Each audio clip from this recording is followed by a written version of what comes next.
Four Guys in a Comic. Here to entertain you this week are your contestants, Red, Rusty, Tap, and Nova. All right, everyone, welcome back to a brand new edition of Four Guys in a Comic. This is Tap, and with us today, we have three special guests with us. We have Tom Reardon, author of Killbox. We have Phil Kim, author of Famous Monsters, and founder, I guess you could say, of American Gothic Press. And then we also have Holly Interlandi, who is an editor as well as a writer for Lost in Space miniseries. So, everyone, welcome. Hey. Hello. Yeah, welcome on. Thank you. Hello. Thank you. Got a lot of people on today. I know, right? I think this is one of the largest groups that we've had on here, besides In quite some time. Yeah, quite some time, yeah. But nice to have you guys on. Yeah, it's great. Thank you. Thank you. Thank you. And Phil, I think Phil's the publisher over there. Did we lose somebody?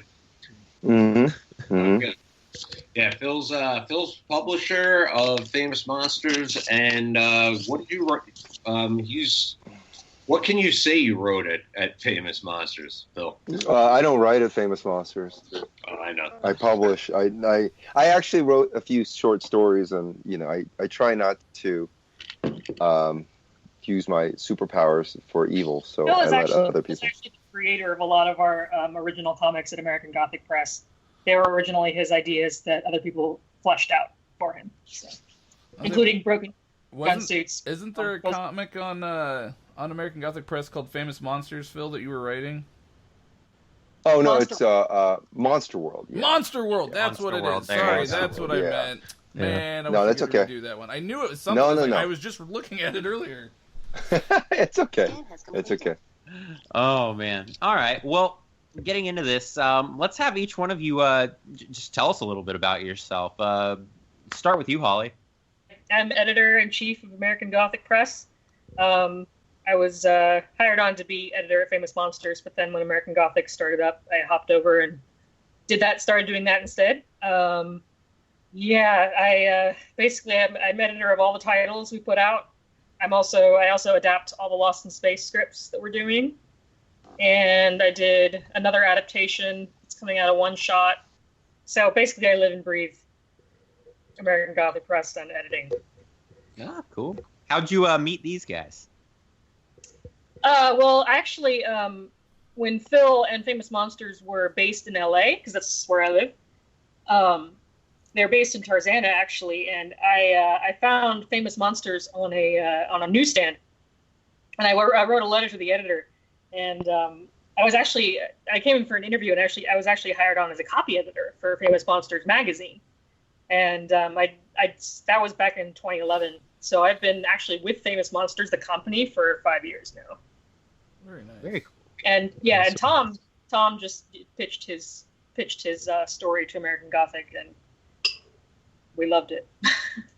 Very cool. Very cool. So, Tom, how about you tell us a little bit about yourself now, and then go on. Tell us how you got into this whole mess. I've basically been a writer my whole life. Just not a published one. Had tons of rejection letters when I was a kid, all that fun stuff. When I moved out to LA, I started writing screenplay format. You're in Los Angeles, one in Rome. That's what you have to do. So I wrote for primarily low-budget independent stuff, and one of the films that I wrote was called Project 12, which was concerning all the conspiracy theories and stuff out at Area 51, and our initial showing of that was at the Roswell International Sci-Fi Film Festival, which Famous Monsters was putting on, and that's how I met Phil. I met him at the film festival. So Phil and I actually became friends pretty much right No, up. hey, don't spread rumors. Yeah, well, Yeah, sorry. I became friends with Phil, and he hated it. No, I'm kidding. No, that's where we met. We met there and had been friends for years. And then, they launched the comic side of Famous Monsters. And, of course, I started sniffing around because, yes, I want to write. Yes, I do. You have the comics coming, Phil. How you doing with the comics? Do you have any room for some more titles, Phil? And he finally broke down and he listened to my pitch, and I pitched him Killbox, and he liked it. And And Holly ended up getting assigned to it, and she ended up being one of my biggest champions over there. So I wrote the first 4 straight off the gate and submitted all 4 story arcs, and Holly's made me seem literate, so to speak. Well, I mean, minus spell check. I mean, I am illiterate without spell check. I think it's about where society has gone. You know, everything's underlined green, and I just have to go through my scripts, and then I turn them over to my wife, who actually goes and proofreads them before I send them over to Holly. So, I mean, no, but she's been a champion of the script. The script's a lot of fun. We got, they assigned Nathan Gooden to do the art, and that guy is amazing. He is just amazing. Sitting around on Sundays like a kid the night before Christmas, just waiting for the page. So I get pages every Sunday. Wait for my next 4 pages. From my understanding, American Gothic Press is a kind of a branch of Famous Monsters. Is that right? So basically, I grew up with comics, collected comics until I just, remember in the 80s, like, hot chicks didn't like comic geeks. They just didn't. I'd go to a comic convention and there was like 800 of us, and, we all were eating paste and trying to keep our horn-rimmed glasses together with tape. And so it was not the cool thing it was today. So I held on as long as I could, and at age about 14, I discovered girls, and I kind of folded, but never left loving comics. And so, when I got into Famous Monsters, I actually came in as a filmmaker, and I had an opportunity to become a publisher, so I took it on gladly. Times had changed. It became very mainstream, and I felt like I could do something with it. So fast forward, Famous Monsters is a magazine, so a lot of our content is purely based on other people's IPs. So, people would always come up to us and say, "Hey, I remember Famous Monsters back in the day, and how do we turn this, into something?" And at the end, Famous Monsters has no real intellectual property to turn into a television. I mean, we constantly get approached by producers and by networks to do something, and in the end, there was really no story to build around except for S.J. Ackerman and just the legacy of FM. So, and paralleling that, I had never stopped writing stories because when I came to Hollywood, I had every intention of making a gazillion movies. So, running a magazine, it's incredibly time consuming. So I kind of inadvertently stopped making films, but I kept writing strips. So about 18-20 months ago, we were sitting at a studio meeting, and yet again the conversation about, hey, what about content came up, and I just kind of got sick of trying to answer around that. So I'm like, damn it, let's just create a comic book company. So and we had been toying with that for years. I mean, literally ever since we took over FM, we had been toying with creating a comic book company, because you don't just go create something like that. You have to really be thoughtful about it. So, so this kind of became the catalyst over many years thinking about it, and we just felt like we needed to launch it. Holly I just can't say enough how much Holly is a resource for this. She has grown up doing this. She had, her profession is doing this. She has been in it for so long. I just felt really fortunate that, she was editing Famous Monsters, and I just kind of looked at her. I'm thinking, we can do this. We can do this. And it's interesting how it came about, because initially we went to our friends at IDW and we said, hey, we got 4 stories we want to write. And then he said, stand in line. I'm like, but no, our stories are good. He said, stand in line. And I said, no, but they're really good. And he goes, okay, you can stand in line, but it'll be a shorter line. It was 16 months before they were going to even think about publishing. And I said, I just can't wait that long. So anyway, we launched American Gothic Press, and we took out 4 stories. And then we've just been going ever since. So it's probably one of the main reasons I get up in the morning to do this job, is because it doesn't really matter if it's my story or Tom's story or someone else's story. You know, we did a film festival recently where it was a film and comic fest where we were looking for young talent, and we run across a book called Thin, and it was incredible. The art was incredible. It was very indie, but it wasn't indie in the sense of like it's crappy. You know, a lot of times it's a euphemism for crappy comics. It's indie, but this is like truly a good piece of work, and so that's the part I enjoy. I enjoy finding people like, and you know, Tom was a friend of mine, and he's handing me scripts, and I'm like, yeah, whatever, because you know, what's the chance that one of your closest friends is gonna be a good writer? So I'm like, okay. I mean, his film was good. And then I actually took the time 6 months later after he submitted the first copy, and I read it. I'm like, holy crap, this is really good. And then I got really excited and then started chasing him down. I was actually out of town when Phil sent me the script for Killbox. And I was like at my parents for a reunion, and Phil sent me all these pitches, and he's like, okay, so we'll go through these and you know, see which one you like the best. And some of them were just terrible. Like, there's this really awful, like, cliche haunted house bullshit thing. Sorry, am I allowed to swear on you? It's okay. That's fine. This is a comic book blog. You can be naked if you want. Well, you never know. For comics. Yeah, there are a lot of terrible things, and then I brought up Killbox, and it's so, what I love so much about it is that the script is so dense. Like it's you know, upon first glance you can be like, oh yeah, it's, you know, it's a killing game that's been done before, but in Killbox there's so much going on, and there's so many perspectives and so many little side stories that it's just you just get absorbed in it, and I was just like, this is awesome, we're doing this one. Yeah, so really just to interject, I actually hadn't read it since she read it, and then she told me to read it, and that's the problem. So, you know, such is the life of a publisher. But the thing is, that she said, you really have to read this, and I'm like, really, little old Tommy? All right, and then it was good. So that's my buddy. Yeah.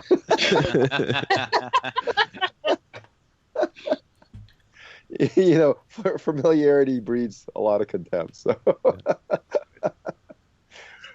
So now, Tom, for the people listening that don't know or haven't heard of Killbox, why don't you give us a rundown of what it's about? Okay, so basically Killbox is, say, near off future. Actually, it could be going on right now. When I describe the story, I always say that if I found out this was going on at present, I mean, I'd be surprised, but I wouldn't be shocked. So essentially what it is it's 4 miles by 4 miles. That is your kill box, and it's superimposed over any place on the planet. This incarnation of it happens to take place in Los Angeles. Now, all the contestants are carefully vetted, and they all have their own reasons for being there.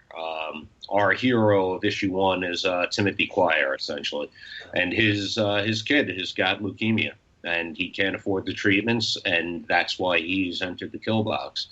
The rules are fairly simple. There's set times that you're allowed to hunt your competition. Everybody in there is voluntary. It's a big secret. It's not on television. It's not American Idol. It's not Survivor.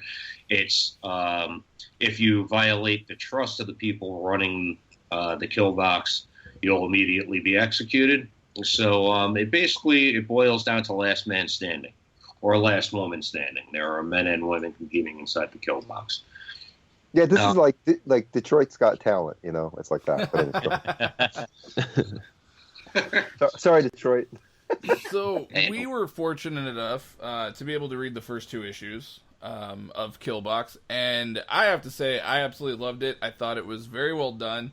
When me and Tom were emailing back and forth, one of the things that I had said to him was, you know, this is the idea behind a killing game. Obviously, is it's been done a bunch over the years in movies and comics, but his approach to it is very different, which I appreciate and is refreshing when reading it. It's not your standard killing game. It's not the Hunger Games. Okay, this is very different. And it's something that I really enjoyed. And Tom, you even wrote a letter, I guess you could say, at the end of it, the first issue, kind of explaining this is my thought process, and so, and just even you recognizing that and saying this, I was blown away by that. I thought it was really, really cool in the way that you did it. The art in it, like you said, Nathan Gooden, the art is fantastic. It was very well done. And you guys, we actually just had Derek Robertson on the show last week, I believe it was, and he did the variant cover for issue number 1. And we kind of got to talk to him a little bit about that, because we were aware when we interviewed him that he had did that, so, and whatnot as well. So overall, Killbox, folks, go check it out. It's a very, very, very well done comic. One of the interesting things about it is that it's all done in black and white. There's really no color to it. And Tom, I think we kind of discussed a little bit, and you said that was definitely something that you guys were kind of tinkering around with. So can you kind of give us some backstory on why you guys opted for the black and white versus the color? Yeah, well, the final decision on that was Phil and Holly overrode me. With Nathan's earlier stuff, I was actually going for a noir wash that had more color to it. And they said, you know what, Tom, this is your first book, and we're just going to not smile. We're going to make believe you know what you're talking about and be polite to you. At the end of the day, we're doing it our way. And it turned out great. I mean, everything that's happened with the book is beyond what I could have imagined. Like, Holly's, again, saved the world. She came in with Nathan Gooden out of nowhere. I started looking at his earlier books, and he had done a bunch of pastel washes, and I think I fell in love with the look of his earlier stuff finished, and was leaning towards color. And the more experienced, too, in the group just kind of sat me down and said, no, black and white, you have to maintain the grittiness of the world, because, you know, Killbox is far from a comedy. It is very film noir in the way I think of it. It's a very small, dense world that is about to actually grow exponentially in the further issues that are to come. But well, if I could just interject, I mean, you may. Yeah, I mean, it's Tom's correct in the chronology, but it wasn't. You know, we don't really know actually. When he said let's do color, I wasn't objecting to the color. But you kind of get a sense when artwork comes in. And the first thing that I noticed about Nathan Gooden, so originally when I saw his work, he did something called, I want to say Dixie Chicks, but it wasn't Dixie Vixens. Dixie Chicks. And well, it was kind of like this Dixie Chicks. It was very, you know, it's watercolor, pastels. It was very well done, and it was kind of a I don't even know what kind of story I would say it is. It was very interesting. And then he did a Western, which was very gritty. And so I had asked him, I said, you know, I'm not really looking for, I mean, your art is wonderful. I'm looking for that mood. Can you do this story? And he looked at it, he said, yeah, absolutely. Because I think he's from, I want to say Brooklyn or the Bronx. I mean, he's from the East Coast, and he's not a stranger to urban living. And so he said, no, I'll give you something just like this story. And he hands me this graffiti style art. He would often pick the most unappealing, uncomplimentary pose. He would take beautiful people and put them in the most awkward poses. Not awkward in a sense like their body wouldn't move like that, but you know, it's the scene where the butt's a little too big and the shoulders are a little too narrow because of the way they're twisting. And it felt very natural. It felt incredibly ugly and beautiful at the same time because everything was in motion. It was like a Frazetta painting, but done in 2016. And so I was blown away. I said, holy crap, this is what you can do? I don't even know if experienced artists could do what he did because, you know, when I read Tom's script, even after Holly polished through it, I said, this reads more like a screenplay. Like, it's so chunk full of things. Like, you can't possibly do this in panels. But he was doing it. He was literally moving through it. And his conventions of, you know, bleeding lines all the time from one scene to the next, his camera work, I've never seen anything, honestly. sorry, if I could interject, I think this is a really good example of when the art dictated what it needed, which was black and white. I mean, Tom, I know you're like, oh yeah, we came up to you and we're like, no, black and white, but really, Phil and I debated about this so much. We were like, but people don't buy books unless they're in color, and and then they, and it was a really hard decision for us. But I mean, at the end, it really wasn't that hard because we had gone through five colorists that tested, and each time they came. So the struggle was in between: do we even move forward? And so we would have color tests. Nathan gave us a color test, and a gray wash test. And we just said, this is not, he came back with us and he was like, yeah, no, you're right. Black and white is the way to go. Yeah. So really at the end of the day, it was just, it was hard because we were just beating each other over the head with a stick. But in the end, the art dictated the final outcome. And it was funny because even after we decided to do black and white, I had just come back from Comics Pro meeting, which is the annual comic buyers thing. And everybody we talked, well, not everybody, but a lot of people we talked to, they're like, this is going to be in color, right? This is beautiful, but it's going to be in color, right? And it scared the crap out of me as a publisher. I'm like, I want to sell more books. Put some color on there, And then, but when we came back, I'm like, you always have to be open to the marketplace. But in the end, you just have to, stay strong in how you think it, what is the best for the story. So we decided to go black and white and, well, gray wash. At first, we were considering doing it even raw or without even a gray wash, just the plain old inks because they're gorgeous. Yeah, I gotta say, normally for me, I'm a big fan of color and stuff. But you're right, for this book, it works very well without color. I think if there's color added on, it might take away, like you said, some of that grittiness and stuff. So I'm actually a big fan of your guys' decision. I thought it was very well done, and that's that's coming from someone that normally prefers color. So the same with me. I'm sometimes the color of a comic will make or break it for me. But with this, it was really cool and it fit the tone really well. And just going through it, I was just like, wow. And it really makes the line work and everything, the inking, everything pop with just the gray. Nathan's freaking amazing. I mean, the guy's amazing.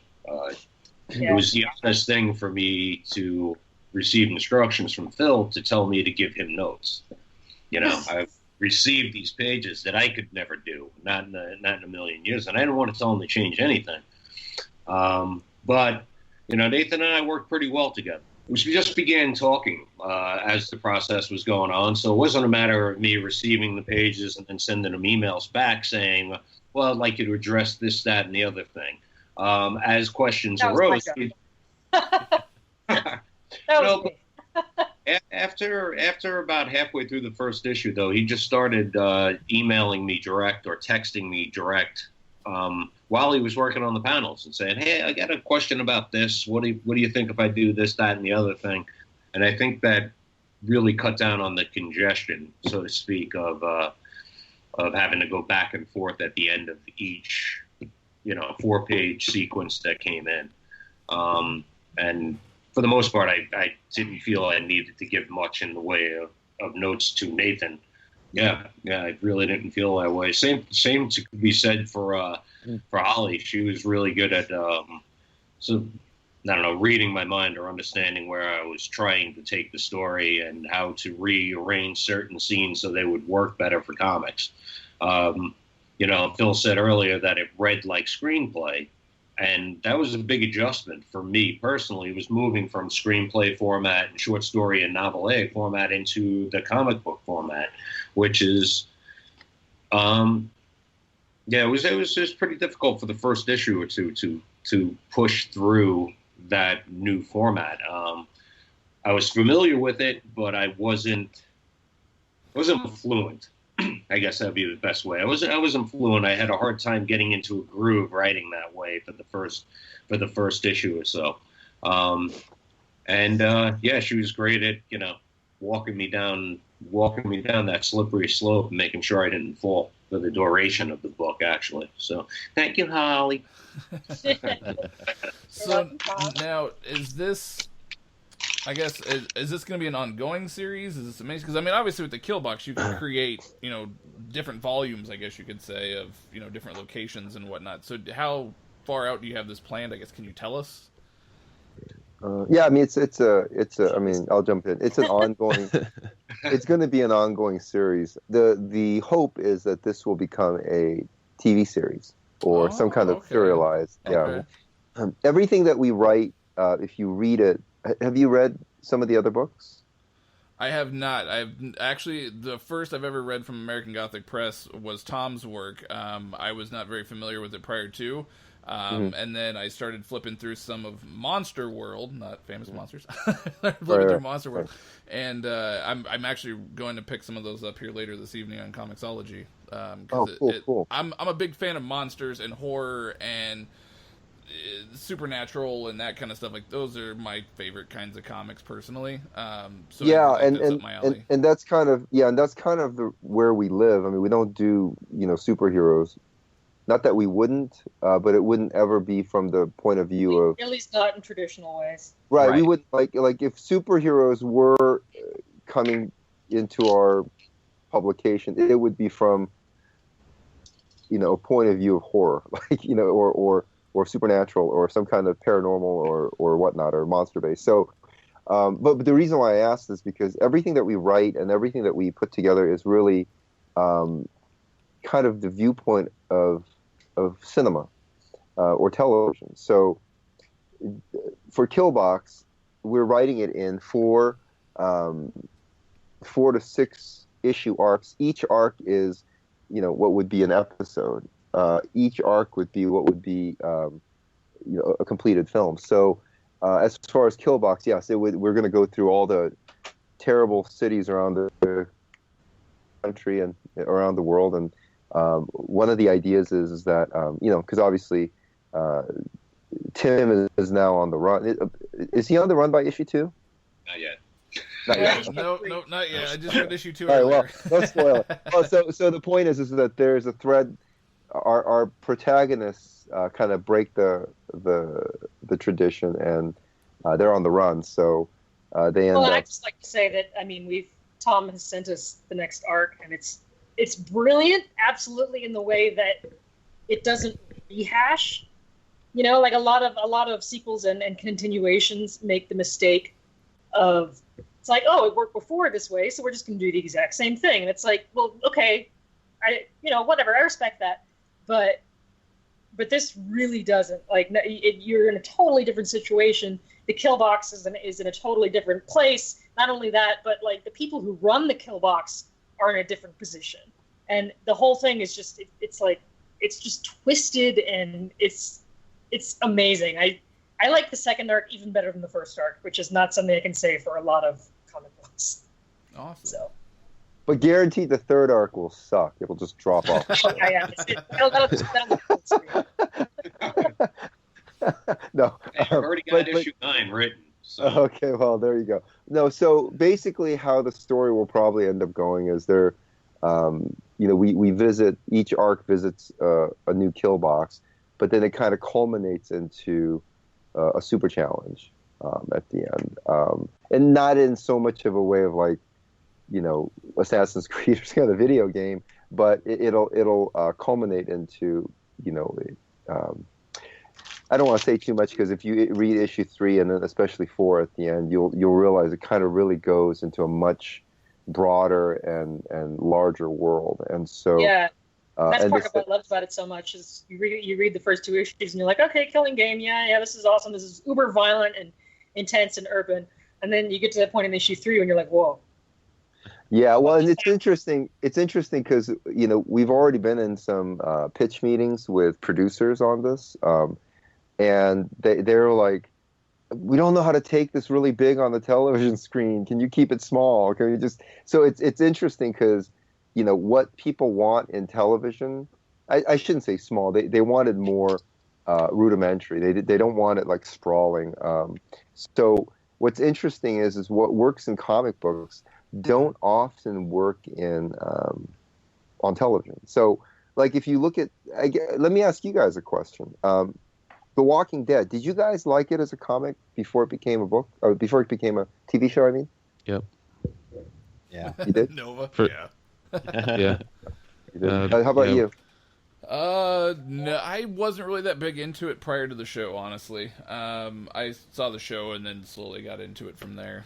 Yeah, I mean, the reason I mention that is because I think it's a perfect example. I mean, some people can visualize it, I think, beyond the pages, so it works for them. But, there's just a lot of word bubbles. I mean, it's like there's so much talking in Walking Dead comics. Like, I just couldn't get into it. I thought, I mean, not that I thought it was a piece of crap or anything. I'm just like, well, it's just not for me. And it's like watching Guiding or Days of Our Lives or As the World Turns. Like, so much talking. And that's not what I think comic books are. But that translated perfectly into television series, right? Mm-hmm. So, and other things, other comics you look at and you're like, well, how do you make this into a TV show or even a movie? Because it's so out there. But that's what we're trying to kind of, I guess, find the balance is how do we make this feel cinematic or serialized television every time you open the pages of the book. So, I mean, it's tricky. It's not like there's no formula for it, really. You're watching what other people do that work, and then you try to do better than they do. So I get the main character in the book is Tim, right? Yes. Can you tell us about the character? There's basically three. As it flushes its way out, okay. You have kind of a trinity, so to speak. Well, tell us a little bit about the characters, then. Yeah. Okay, so you got Tim Quire. Tim Quire's me. He's you. He's just a guy. He's not a superhero. He doesn't have some special skill set. He's a guy in his late 30s, early 40s. He's an ex-bartender, and his kid gets sick, and he doesn't have the money. And, it's leukemia, so it's not like one of these diseases that you can treat if you. It is what it is. I mean, healthcare is extraordinarily expensive, and $10 million means you're going to be healthy, and $30,000 a year means you're going to have a hard time staying around. So, I mean, that's his entire motivation, and I try to make him exactly that, just a guy who has normal motivations, same argument on the phone with his wife that he would have whether he was in the Killbox or not. Ex-wife. Yes. But it was my primary thing is to keep him grounded, because and the surroundings are such a fantastic idea, and so alien. I think it's important that your main character or your focal point for your story is exactly that. Is just a normal guy. So I tried very, very hard to do that, and try to make him conflicted about the things that he's doing as well. Simple things like he helps the heroin addict in the hallway, stuff like that. So he's not in there because he wants to go on a kill crazy rampage. He's in there because he has a specific motive. He doesn't feel guilt about it. So he's not a perfect saint walking around, oh, woe is me. But, I tried to make him just like myself, just like another person on the street. Sasha falls into more of the millennial range. She's a competitive shooter. I work for a company that does primarily military advising. That's my bread and butter, so to speak. That's my day job. It's all for film and television, and I fake firefights, and I couldn't be happier. But, the guys I work with, we are always watching YouTube videos of different gun rat sort of things, and we've stumbled across these range videos of there's Team Glock as a competitive shooter team. And we're watching a lot of their younger competitors, which are like 19-year-old girls that are like these little Tiger Beat teen girls, but they're tank. They're lethal, It's amazing. You're watching them and they're lethal. But the joke that we always had is, well, they have no tactics because none of them are former military, and if they actually were in a firefight, cut to Killbox. That was kind of the idea there, is she just thinks it's going to be like a video game, and she's very self-involved in that regard. Not necessarily a bad person, but she's self-involved. And the long and short of her character is she finds out in a big hurry that it's not all fun and games when she gets into the Killbox. And she's got a lot of growing up to do. But she is also very lethal. She does have the skill set. She's great with a pistol. She's just finding out in a hurry that combat isn't game of God, I kept wanting to say Game of Thrones. Call of Duty. Yeah, it's not Call of Duty. That's just not the way it is. And nobody's running around naked in this book, No. so it's all good. It's Yeah, like Game of Thrones. And then Emmy is your basic. She's there out of a pure sense of honor. Which Emmy is issue 2, right? You guys just got introduced. Yep. No. Yep. So she's there out of a pure sense of honor, and her and herself. She's bad circumstances. Her husband is dead. She's left with nothing, and she enters the Killbox not only for the money, because she's also carrying around guilt and things that are associated with the fact that she's deeply enrooted in organized crime. So she's more of a complicated character, as where I tried to keep Tim, you and me, and every guy on the street. I wanted to make Emmy more of a layered and deeply complicated character that you could get behind. And Irwin's Irwin. Irwin's got some issues. Erwin's just a psychopath. I don't know if he's just a psychopath. I know. He feels He came off as kind of crazy. Yes, he's definitely insane, but he believes. Well, isn't this... Well, the last Lex Luthor said, those are words spoken by... What did he say? like basically stupid people, right? He's like, because I'm a genius. Isn't that what Lex Luthor said in Batman versus Superman? I didn't see it intentionally. Oh, yeah, you didn't? Okay. I'm a terrible person. I haven't been to the theater since... It was literally the only line that it's the only part of the movie that was any good. He said, she was like, you're crazy. And he goes, you're insane. And he said 3 words spoken by... Basically, he was saying, people who have too small of a mind to understand what genius is, basically. Yes, those are your basic characters, and you have Leonard, who runs the game. Leonard's character seems pretty straightforward at this point in your first 2 issues, but he definitely becomes more complicated and more layered as we push forward. Right now, he's just the showrunner. He calls the shots, and he's not to be questioned, yada, yada, yada. He seems like, at this point in the story, I think I intentionally kept Leonard pretty straightforward. I was going to say, now where can people pick up Killbox at? Is it available in all comic shops? Is it special order? I think it's on, is it on Comixology? Yeah, it is. It is on Comixology. We were fortunate enough to sell out on the diamond level. I saw that on Twitter, so congratulations. Wow. So, and Phil, I'm not sure what the state of the warehouse is as far as copies at Captain Co. go. We couldn't fill the last diamond. Or basically, I think we have like 30 copies left. So. Okay, so you can get it in Comixology, essentially.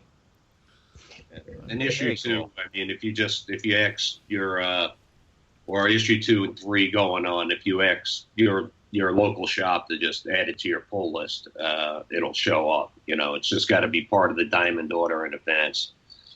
That's more of a Phil question, but that's how I'm getting my books. I say, hey, Warren, I'm going to go to Galaxy Comics. I'm there every Wednesday anyway. So I'm like, make sure you... I keep clamoring for a second printing, but, Well, That'll never happen, Oliver. Hey!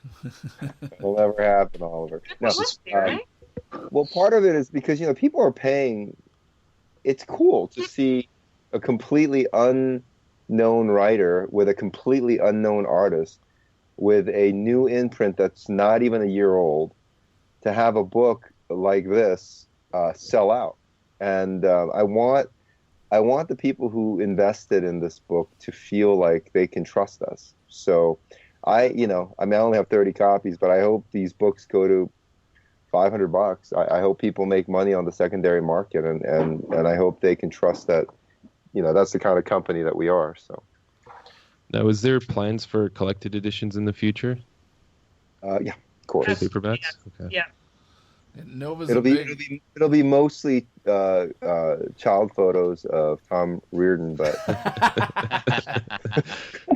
It'll be Sandbox instead of Killbox. exactly. A lot of spanking photos, because I'm sure Tom got spanked when he was younger. I'm pretty sure. As Irish Catholic, I got beat. Yeah. I'm sorry. No, tell about the variants, Phil. Tell about the variants. Yeah, what can you tell us about variants? Well, so we only wanted to do the variant for issue 1 because Derek Robertson was going to do it, and he's really busy, so he wasn't going to do. Normally, we get one artist to do all 4 variants of a miniseries, but he did one, and then he moved on, and so, but Diamond, I guess because the orders were so good, they just said there was a variant for issue 2, and a bunch of people bought issue 2 based on the fact that there was a variant. They're like, there's incentive. We need this incentive. We need something that's incentive. I'm sorry, incentive.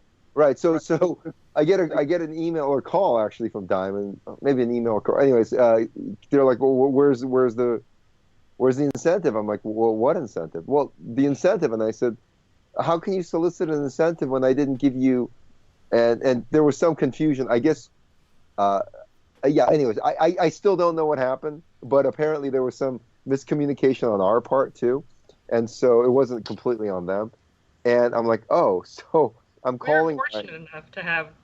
Yeah, I'm calling my friend Rob Pryor, who is he's an incredible artist. He does like this kind of gouache. It's not water painting, but he does this kind of like you started seeing it a lot, like a lot of bleed over. There's a lot of runs in the cover, and he does this, and he is the official Disney theme park artist that does a lot of their posters. He was the one who was hired by Lucasfilms to do like the launch party poster. So he's a very, very well-known and decent artist. And so I'm calling him and I'm like, hey, it's comic book rates, so it's well below what you get paid for.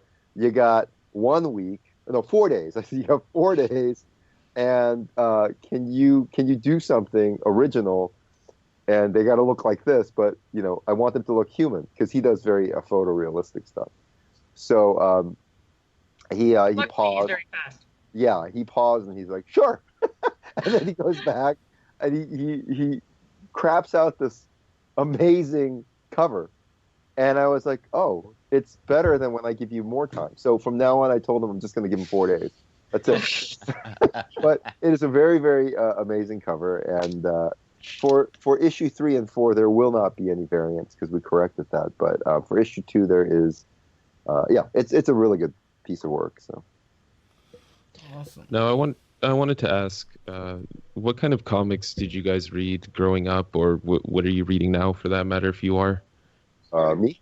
All of you. Whoever wants to jump in first. Yeah, round table. Let's see. What do I like? I like manga a lot, which is funny because I don't. To be fair, I haven't read much in a while because I've been so busy publishing. But when I did read, I liked manga. Strangely enough, I don't want to produce manga though. I just, it's a weird thing, right? People like. I don't. Is it just me? Or, I mean, there are things that I love to produce, and then there are things I love to consume, and those are not. They're totally different things. Yeah. It happens. So, yeah, like for instance, when I was filming my 2 films, there were specific archetypes and physicalities that I wanted in my lead actresses or the women that I would cast, but they were nobody that I would ever date. Because it's very, very clear what they should look like in my mind.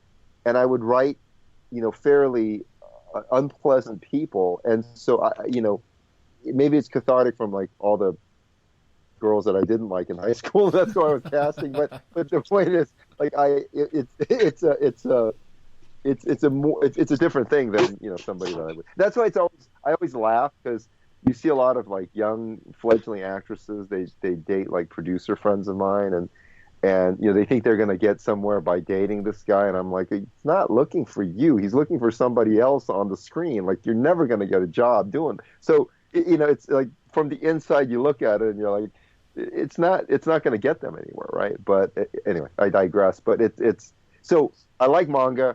I would never produce manga. Okay. I also love manga. Funny that. But my first exposure to comics was Teenage Mutant Ninja Turtles. Eastman and Laird. Cool. Eastman and Laird, yeah, Yes. I was all about it. I still have my Ninja Turtles charter membership card from 1988 that says Mirage Studios. I just gave away my age. Oh God, what have I done? So yeah, first it was Ninja Turtles, then my dad. I got sick when I was 12, and my dad brought me some superhero comics to read. I read, there was one issue of Thor and one issue of Hulk and one issue of Spider-Man, X-Men that I read about 50 times each. And yeah, then I just got into weird indie stuff. I was always into ElfQuest a lot. And yeah, I also like manga. Phil and I have that in common. It's what a lot of what I like about manga is the way that they don't tend to adhere to traditional panel structures.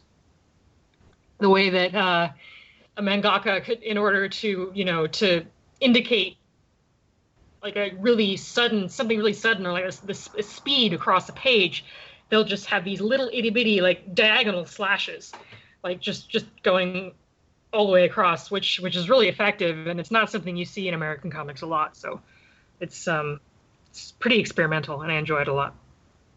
Very cool. I just really like it how like the beautiful women, when they lose their composure, they kind of turn into more of a Pokemon style character, their eyes all get, it's very expressive in a very simple sort of way. It's kind of brilliant. But yeah, I mean, you gotta like that if you like that. I grew up pretty standard issue. I grew up with I'd say Ghost Rider, Daredevil by far was my favorite. I'm still reading Daredevil. Part of me loves the Netflix Daredevils, but part of me hates it because all of a sudden, like I'm on a mission to get 1 through 1,000,000. However long they go, I'm going to get every Daredevil.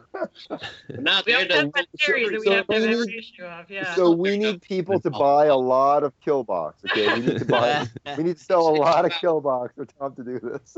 It's a Kickstarter. Phil, it's about the hunt. It's about going to your shop and going through and saying, "Oh, I don't have 36." But the problem with that nowadays is that there's no Daredevils in the dollar box anymore because of Netflix. Everything is $5. Everything. It's a terrible condition. It's missing the back cover. It's still $5 in the back issues. My current pull is Daredevil. Daredevil. I like the new Mockingbird. I'm liking that a lot. It's kind of trippy. I've just picked up the new Civil War 2. I'm not exactly sold on it, but I'm not turned off on it yet. Mighty Thor. I really liked Huck when it was out. I don't know if any of you guys read that series, Huck. Yep. It was The Image series. that was a lot of fun. I really enjoyed that. And Old Man, In general. yeah, Old Man Logan. I'm really digging. I'm liking the feel of that book, and I'm loving the way that it's colored. And the new Daredevil. I'm liking the this new story or a revisiting of I guess it's a revisiting of Frank Miller's story arc, really, because the Hand showed up and now Elektra's back in the mix, and so I'm really digging that. I'm digging the new arc of Daredevil as well. So. Very cool. And all American Gothic Press stuff. So I was just waiting. I was counting. But so to He kind had of an email written. So to kind of wrap things up and whatnot tonight, real quick, for those that are not familiar with American Gothic Press, because like you said, it is under a year old, and you guys are pumping out a lot of content. It seems. What are some other titles that out there, if anybody's interested, that they can go check out? Feel free to promote American Gothic Press right now. What other titles can people go out and read? There's a ton. So we have Gunsuits, which is an ongoing series. It was adapted from a short story I wrote in 2010 called Wormhole. Basically, Pacific Rim came out and did a portion of that. But years ago, when I was like 12, I heard like Carl Sagan or somebody say, like, by the time you look at the twinkle in the sky, the star is probably dead. And I'm thinking, oh man, this is like, but so then I thought, so this is kind of like a repository of time. And so I kind of saw the universe as perhaps not a three-dimensional place that you would visit, but maybe a butterfly effect variation of time. So everything that you see up there is a possibility of a variant of a world that we could have had if we walked out of the, house 10 minutes later versus 10 minutes earlier, and all that effect. So what Wormhole was is, we Earth is in a dystopic future. We're running out of resources. They're trying to create something that will jump space, and so they rip a hole in time. And when they did that, they invite an evolutionary variation of us that didn't develop so friendly. They not that we're friendly, but they literally started experimenting with flesh and tissue when we were experimenting with stone and dirt. And so they were far more biologically advanced. And initially you look at them and you think they're aliens coming through, but then you realize that they were a version of man. And so that's a really interesting series.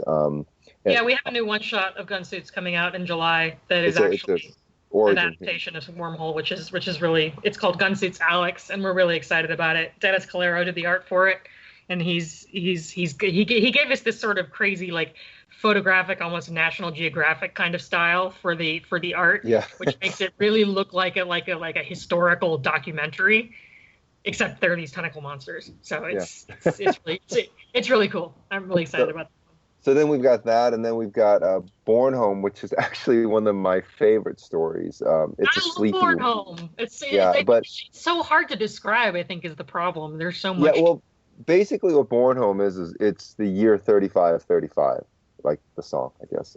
And kind of Earth has colonized the known world, the known galaxy, and now it's kind of reached the edge of whatever our bounds are in the tip of the Milky Way. And now there's a resource war, and the whole galaxy has collapsed into piracy and factionalization. And everybody's looking for this thing called terracore, which basically it's a living mineral that once catalyzed, it will terraform a whole planet, moons, anything. And now that's in short supply. These planets that were terraformed, they were not 1 molar size, and so they were they were not by a 1 molar mass sun, so they couldn't sustain life without a constant injection of this. So planets are dying. Whole civilizations that have artificially been created are dying, and in the end, so our Han Solo-esque hero, who's always been very selfish, he has the key to save one planet and bring it permanently back to life. And so you'll have to read it to see what happens to it. But it's a very kind of more thoughtful, meaningful, what is it to be a human being? So I keep saying it's like a really great Doctor Who episode. Yeah. So like a very meaningful Doctor Who episode without the weird science that never makes sense. But and then you've got Broken Moon, which is Steve Niles. It's just the Road Warrior meets classic monsters. So then you got Monster World, which is I always thought to myself, well, what would Casablanca look like if Humphrey Bogart's character moved on to and it ran across Universal monsters and they were real. So it's this noir detective who finds that not every case is worth taking, no matter how much money you get paid. But then he falls into a bit of lore of, it's like Dungeons and Dragons meets Casablanca meets Universal Monsters. I mean, it's a really cool story. The art is with Peter Kowalski, and it's just fantastic. And of course, we have Lost in Space, and that's going. It's been so much fun. It's really, really well. And right now, we've got probably another 4 or 5 stories in the wings, and we have an anthology for Forrest J. Ackerman's centennial birthday. Let's plug that, please. This year is Famous Monsters founder Forrest J. Ackerman. What would have been his 100th birthday, And a lot of people don't know about Forrest Jackerman is that he's basically the godfather of nerd culture. He was the first cosplayer ever when he went to the science fiction fair in 1939, dressed as a spaceman.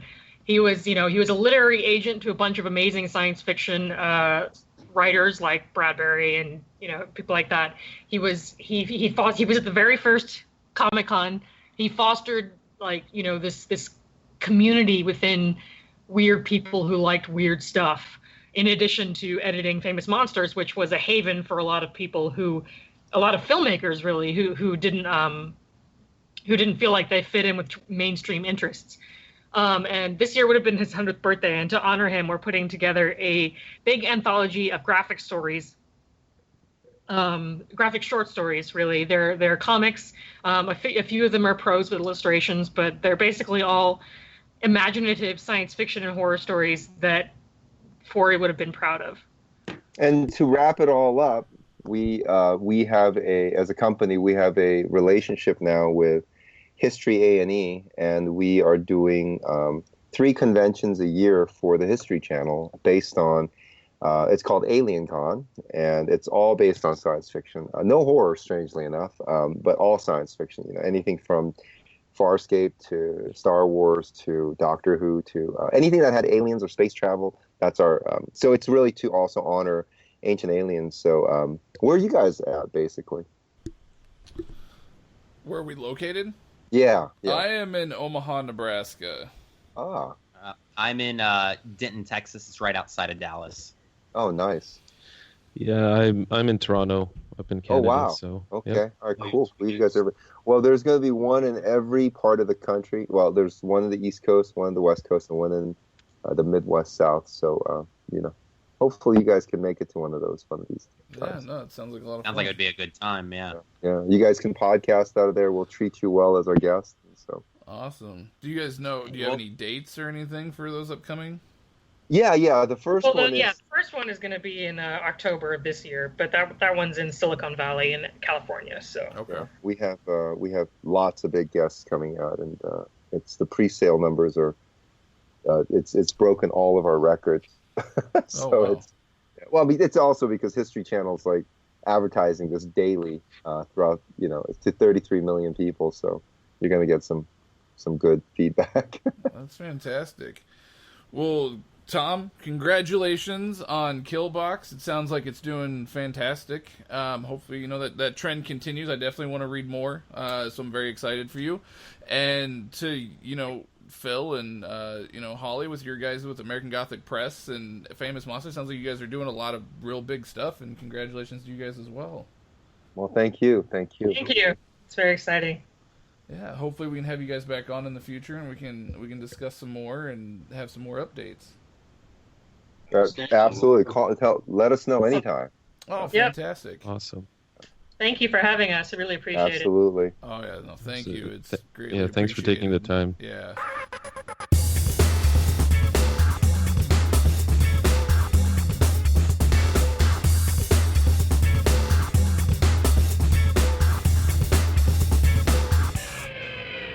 All right, everyone, it's that time of the show where each one of us dip into our short box, pull out a bag, and open out a comic that we own to review it.